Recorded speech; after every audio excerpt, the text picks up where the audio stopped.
tersebut di masa itu. Nah, ini adalah suasana orang-orang yang mengerjakan pejuang-pejuang yang pada saat itu mengerjakan dalam proses pencetakan dan penyebaran ori. Nah, cukup sekian penjelasan dari saya. Kurang lebihnya mohon maaf. Wassalamualaikum warahmatullahi wabarakatuh.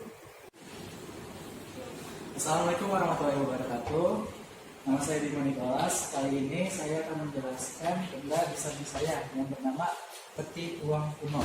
Nah, peti ini dulu dipakai untuk mendistribusikan barang dari pusat pencetakan uang ori di Indonesia ke daerah-daerah bangsa Indonesia. Nah, peti ini distrategikan untuk lebih memasarkan uang Republik Indonesia dibandingkan uang nikah. Nah, dengan cara banyak tuh peti-petinya dimasukkan ke dalam kuda yang jerami-jerami tumpukan para petani. Terus habis itu para kurir-kurir untuk mendistribusikan ke daerah-daerah yang memang susah terjangkau oleh pemerintahan pusat. Nah, dan dalam pendistribusian itu di setiap daerah itu dijaga-jaga oleh para penjajah. Nah, ini salah satu contoh dari ilustrasinya nih. Mereka itu mengumpulkan peti itu dan dimasukkan ke ruang bawah tanah untuk menyembunyikan dari para bangsa Belanda atau Jepang. Nah, cukup sekian dari penjelasan dari saya. Mohon maaf bila ada kata-kata yang salah. Assalamualaikum warahmatullahi wabarakatuh. Assalamualaikum warahmatullahi wabarakatuh. Nama saya Anissa Yantiani, absen 4 kelas 12 kelas 1. Saya akan menjelaskan lampu ultraviolet atau biasa disebut lampu UV. Lampu ini berguna untuk menerawang uang kertas. Lampu ini akan membantu kita dalam mengenali tanda-tanda keaslian uang secara lebih jelas. Nah, jadi lampu ini sangat bermanfaat untuk mencegah peredaran uang palsu.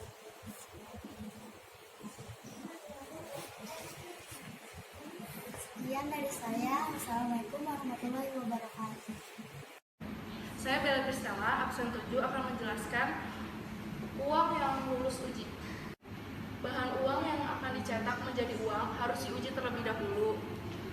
Hal ini dilakukan untuk mendapatkan kualitas bahan yang maksimal. Yang pertama itu ada uji uang kertas. Uji mutu yang bersifat umum seperti kualitas kertas, tingkat ketahanan, kemampuan cetak, dan lainnya. Yang kedua itu ada uji mutu yang bersifat spesifik seperti tanda air, unsur pengaman, dan lain-lain. Jadi uang tersebut tidak dapat dipalsukan. Terus yang kedua itu ada uang logam. Jadi uji mutunya itu ada seperti tingkat ketebalannya, kandungan logam, diameter, warnanya, dan lain-lain. Jadi setiap satu logam dan logam lainnya itu ukurannya sama, warnanya, dan lain-lainnya. Terus yang kedua itu ada uji mutu terkait kemampuan cetak dan lain-lain. Apabila hasil uji mutu sesuai spesifikasi, yang bahan uang siap dicetak menjadi alat pembayaran yang sah. Sekian dari saya. Terima kasih atas perhatiannya. Nama saya Mutiara Ramedia Putri, absen 21. Di sini saya akan menjelaskan tentang pengamanan pada uang. Habis uang dicetak, itu ada namanya pengamanan pada uang. Unsur pengamanan pada uang dimaksud untuk memberikan ciri-ciri uang yang dibuat untuk menghindari upaya pemalsuan. Unsur pengamanan bisa diaplikasikan pada saat membuat bahan uang atau proses cetak uang. Dari unsur pengamanan itu ada 3 tingkat dengan cara pengidentifikasi. Itu yang pertama itu ada level 1 atau overt. Itu ditunjukkan bagi orang awam yang dapat teridentifikasi secara langsung melalui panca indahnya, yaitu jaringan meraba dan penglihatan seperti pada warna uang, tanda air, dan benang pengamanan. Level 2-nya yaitu ada overt dan covert. Itu hanya bisa diidentifikasi melalui bantuan peralatan. Jadi dia pakai alat sederhana seperti pemindaian sinar ultraviolet untuk mengetahui fluoresen pada uang atau kertas.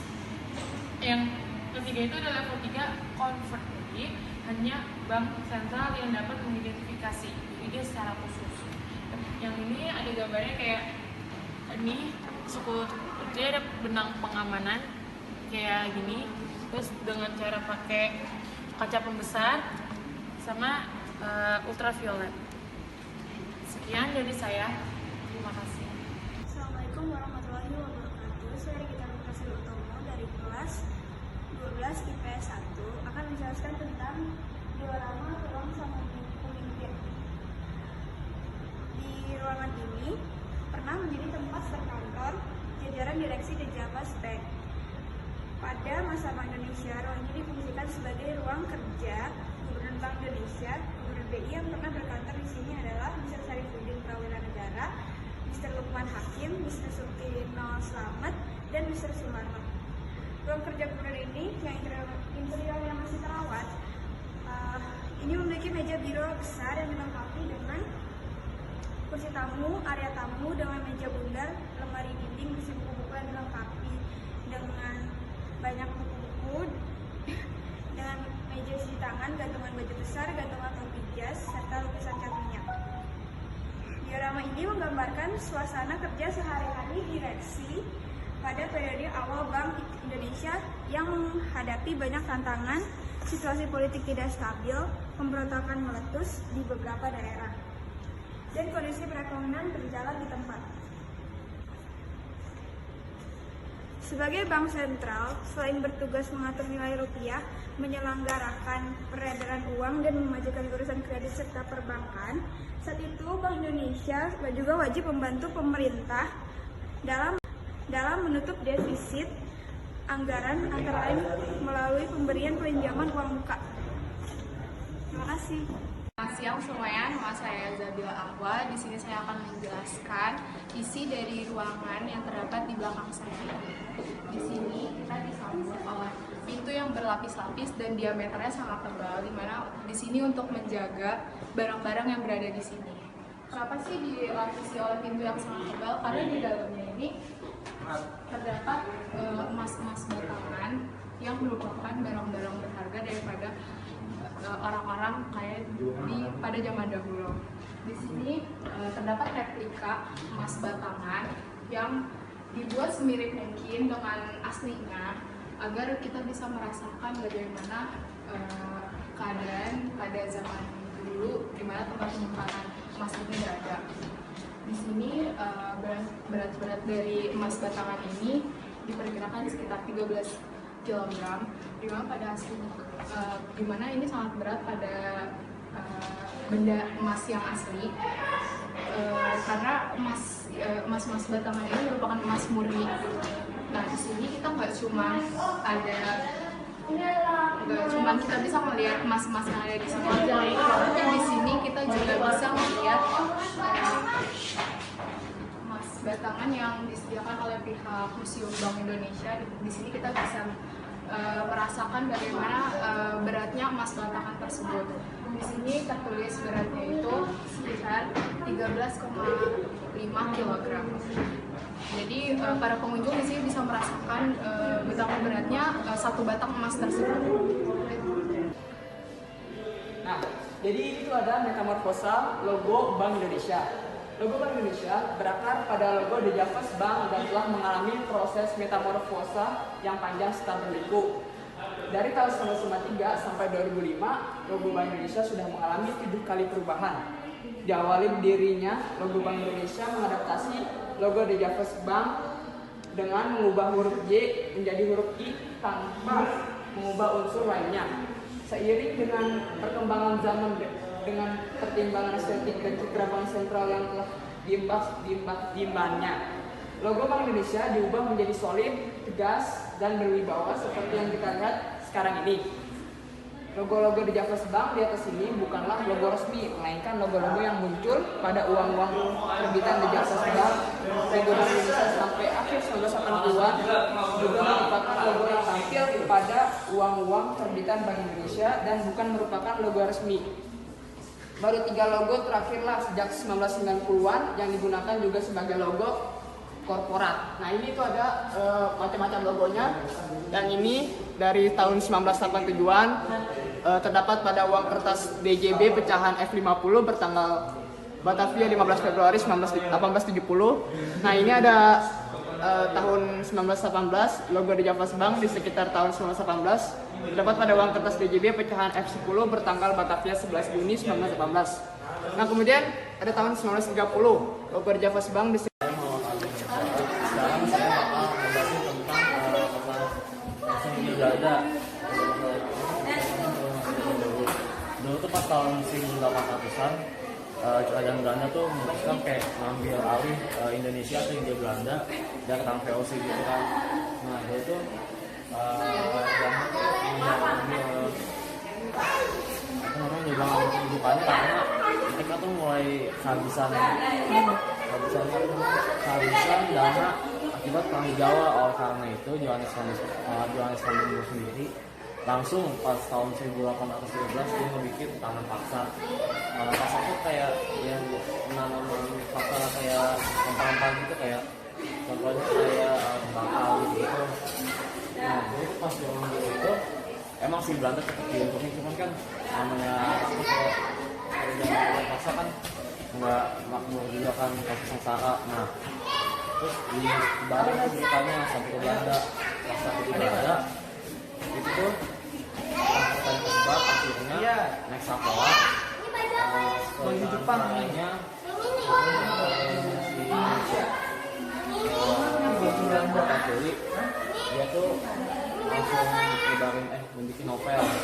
Nah novel ini bahkan sampai membuat rakyat sama pejabat-pejabat Belanda itu marah, kayak disinggung gitu kan.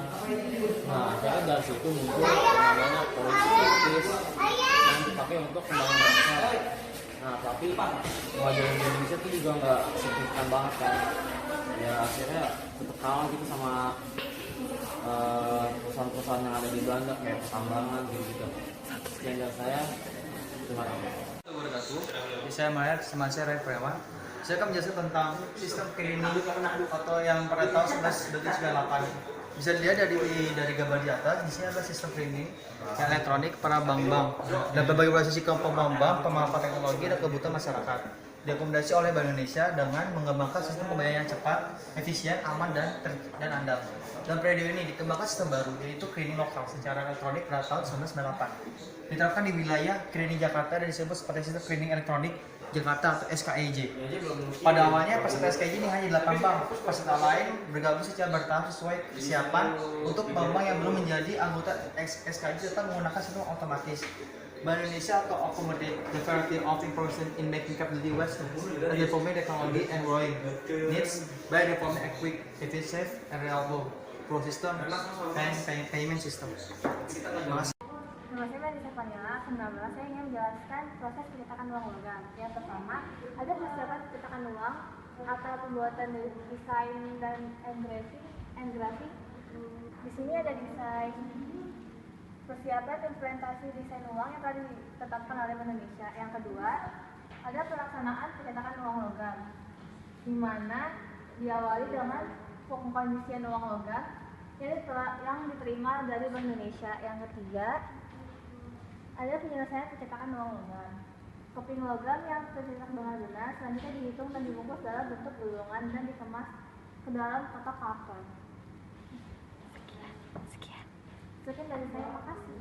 Edisi Nuska, absen 12, kelas 12 IPS 1 akan menjelaskan bentuk yang ada di sini tentang pencetakan uang Rp500.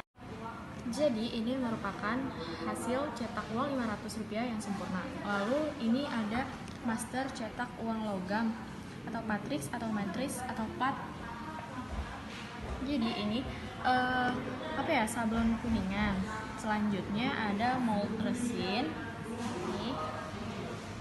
Dan selanjutnya terdapat mold bisum atau dia tuh dari kapur gitu dicetak. Nah, selanjutnya ini ada alat-alat untuk membuat uang logam, dan ini gambar logam yang ada masih sampai sekarang. Jadi pencetakan uang Rp500 ini pertama digambar, lalu diukir dan dicetak atau efranging. Efranging adalah tahap finalisasi desain uang dengan sistem cukil untuk memperoleh detail, kedalaman, dan guratan-guratan pada plat cetak. ini dilakukan secara tradisional, memerlukan keahlian khusus, sehingga memakan waktu lama. Sekarang proses ini sudah dilakukan dengan maksimal dengan bantuan komputer. Hasil engraving adalah master cetak berupa single note, berupa biliar atau keping uang, ataupun plano berupa lembaran uang atau kertas. Selanjutnya, dari hasil master ini dicetak selembar berisi cetak single note dan plano yang menjadi acuan produksi massal setelah mendapat persetujuan dari Gubernur Bank Indonesia.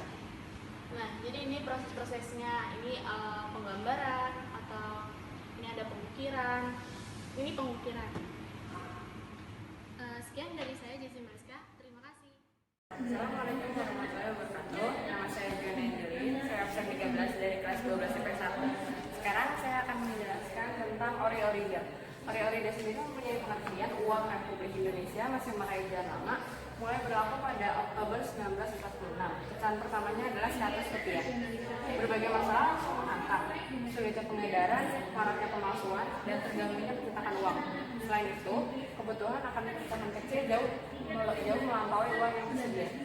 Suasana perang menyulitkan peredaran ori, sehingga di beberapa wilayah terbit ori daerah atau orida. Dan uang daerah lainnya seperti mandat, bon pasar, dan bon kertas serta Konferensi Jabunda pada 1949 menghasilkan negara RIS dan dengan DJB sebagai bank sirkulasi. Uang RIS pun dicetak dan berlaku sebagai alat pembayaran yang sah menggantikan ori dan DJB. Berikut adalah ori dan orida. Ini ada 100 rupiah, 5 sen, 5 rupiah, 25 sen, 100 rupiah, 100 rupiah, 20 ini enggak jelas, ini juga 100, angkanya 100, ini 10 angkanya, tapi ini 10 rupiah. Ini ada orida yang berasal dari Aceh, dari Asahan, dari Sumatera Utara, dari Nias, dari Pematang Siantar, dari Pematang Siantar Tinggi, dari Riau, Sumatera Barat, Bengkulu, Jambi, Lampung, Sumatera, Sumsel, Bukit Tinggi, Banten, Bojonegoro, Tepu, Yogyakarta, Kedung, Magetan, Pati, Surakarta, Blitar, Kediri, dan Madiun. Sekian dari presentasi saya. Selamat menyaksikan. Terima kasih sudah menyaksikan. Assalamualaikum warahmatullahi wabarakatuh. Saya absen 14 dari kelas 12 IPS 1. Saya di sini akan menjelaskan tentang bumbu dapur senilai emas. Rempah-rempah Nusantara sudah populer sejak ribuan tahun silam. Dari Asia Barat, pedagang Arab menyalurkan komoditas ini hingga ke Venesia. Dan dari sana dijualkan ke seluruh Eropa dengan harga setinggi emas. Maraknya perdagangan di Asia kelak melahirkan cikal bakal perdagangan di Nusantara. Berikut adalah beberapa contoh rempah-rempah Nusantara. Ini ada cengkih,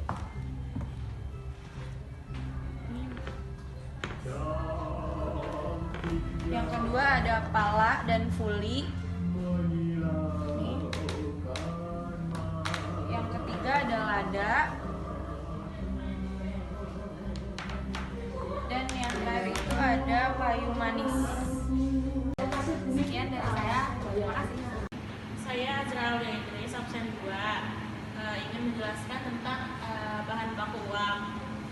Uang itu ada 2 jenis. Pertama uang jenis logam dan uang jenis kertas. Yang pertama yang mau saya jelaskan adalah bahan baku uang kertas. Bahan baku uang kertas ini biasanya terbentuk dari kertas atau polimer. Bahan dasar uang kertas adalah serat kapas dan atau campuran serat kapas dengan serat lain yang memiliki komposisi panjang serat berbeda dan dicampur zat kimia tertentu sehingga menghasilkan kekuatan fisik yang kuat, yang lebih prima. Terus dengan tekstur yang sesuai dan yang memadai pengamanannya,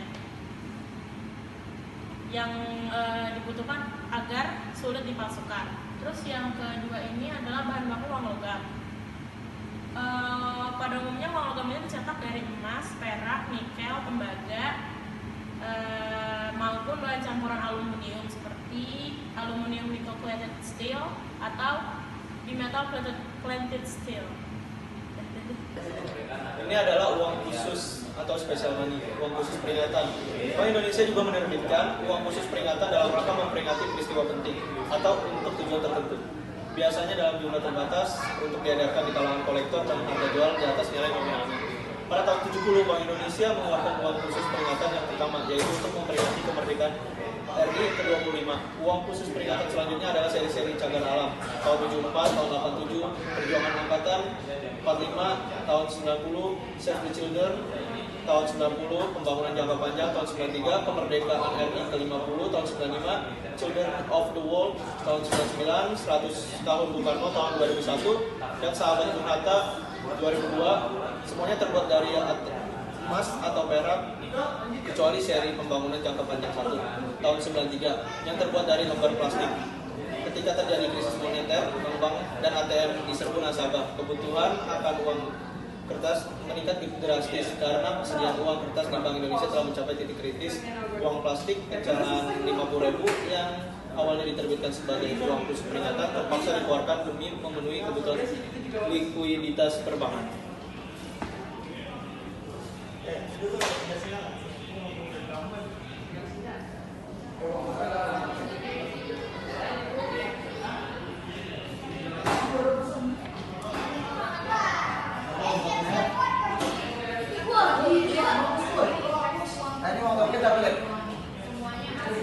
Saya Fitriani, saya akan menjelaskan tentang masa kedudukan Jepang. Jepang pada tanggal 7 Desember 1942 menyerang pangkalan militer Amerika yang bernama Pearl Harbor. Pada saat Jepang menyerang Pearl Harbor itu banyak yang dirubuhkan, terutama Inggris, Amerika, dan Belanda. Lalu tujuan Jepang datang ke Indonesia itu untuk mendapatkan sumber daya alam, di mana pada saat itu Jepang sudah mulai kehabisan akan sumber daya alam karena perang-perang yang dilakukan oleh Jepang. Lalu Jepang juga memiliki semangat Hakko Aichiru, di mana melakukan penjuru dunia di bawah satu atap, yang berarti Jepang adalah pemimpin dunia dan dunia itu merupakan rumahnya. Jadi Jepang yang memiliki kontrol atas dunia. Tak hanya itu juga, Jepang juga memiliki membentuk 3 organisasi untuk Indonesia, yaitu organisasi 3A, di mana Jepang itu sebagai pemimpin Asia, Jepang itu sebagai pelindung Asia, dan Jepang sebagai cahaya Asia. Organisasi 3A ini tidak berlangsung dengan lama karena pemimpinnya itu tidak terkenal. Lalu Jepang membentuk Putra, di mana Pusat Tenaga Rakyat ini juga dibubarkan dan tidak berlangsung secara lama karena pemimpinnya tidak terkenal. Terus Jepang membentuk lagi Jawa Hokukai, di mana pemimpinnya itu terkenal dan Jawa Hokukai ini bertahan lama. Singkat cerita tentang pendudukan Jepang di Indonesia, Jepang juga memberikan janji kemerdekaan yang kita kenal sebagai janji Kaiso. Jepang bilang bahwa ia akan memberikan janji kemerdekaan kepada Indonesia dan Indonesia akan segera merdeka. Lalu rakyat Indonesia banyak yang bersimpati akan Jepang karena Jepang memiliki berbagai macam propaganda yang membuat hati rakyat Indonesia itu luluh. Singkat cerita dari saya. Terima kasih. Perkenalkan, nama saya adalah Safadil Muntaza Rashidi, absen 30 dari kelas 12 IPS 1. Sini saya akan menjelaskan tentang The Javas Bank atau DJB atau juga Bank Jawa. Nah, pada awal berdirinya, DJB ini menempati gedung 2 lantai bekas rumah sakit Binan Hospital. Nah, rumah sakit ini berada tepat di sebelah jalan Telu Kota di Batavia. Nah, inovasi kota itu banyak banget bangunan bersejarah, terus kayak tempat-tempat bersejarah, monumen bersejarah, bahkan sampai disebut kota tua. Nah, karena dulu kota tua ini adalah kawasan yang pertama kali dibangun oleh Belanda pada awal abad ke-16. Nah, kota ini juga menjadi tempat berlabuh kapal-kapal dari seluruh penjuru dunia. Nah, sebagai perusahaan swasta di bidang perbankan, kegiatan DJB berkaitan erat dengan perdagangan hasil bumi dari berbagai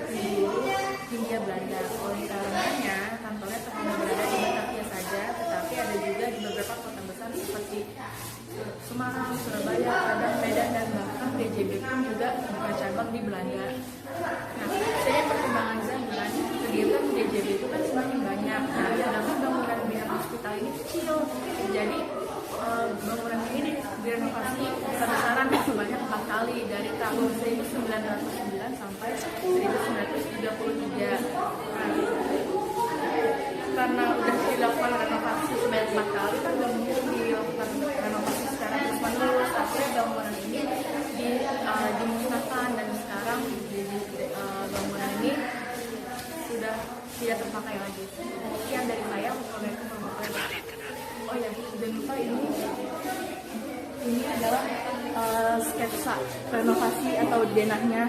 Ini dari tahun 1912, yang ini 1922, ini 1924, dan sampai yang terakhir ini dia 1935, dan akhirnya bangunan ini sudah tidak dipakai lagi. Ini adalah yang kolonial atau kolonial Indonesia.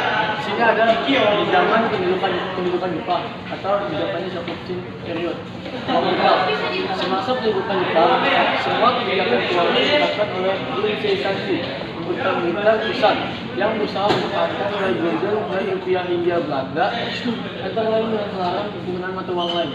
Selain itu, pemerintah pendudukan Jepang juga menerbitkan dan mengedarkan mata uang kertas yang disebut uang invasi. Emisi pertama berbangsa Belanda beredar pada 1942. Emisi kedua dengan tulisan pemerintah dari Nippon tak sempat diedarkan. Sedangkan emisi ketiga dituliskan dari Nippon Teikoku Seibu diedarkan pada 1943. Setelah pasukan sekutu Belanda terbentuk pada 29 September 1945. Komandan pasukan melarang penggunaan uang Jepang dan menggunakan uang muka dengan Indian Civil Administration.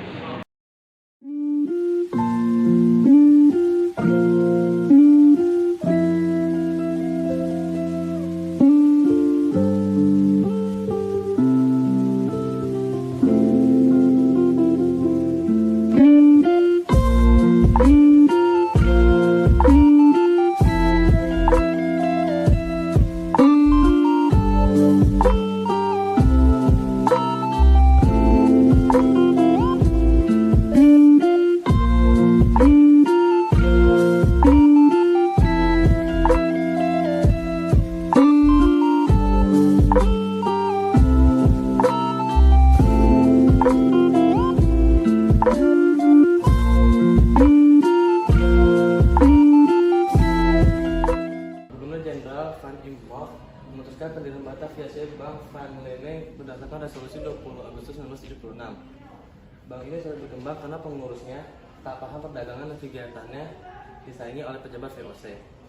Lalu Gubernur Jenderal berikutnya, Mossel, mendirikan Bank Kouran pada 1 September 1752 dan menggabungkannya dengan Bank Van Leeuwen sehingga menjadi Bank Kouran and Bank Van Leeuwen. Cikal bakal perbankan nasional ini menerbitkan sertifikat deposito yang diminati oleh orang-orang. Pada 1746 sampai 1809, bank ini berlokasi di Tigergraf Timur, tepat di samping timur Taman Fatahillah.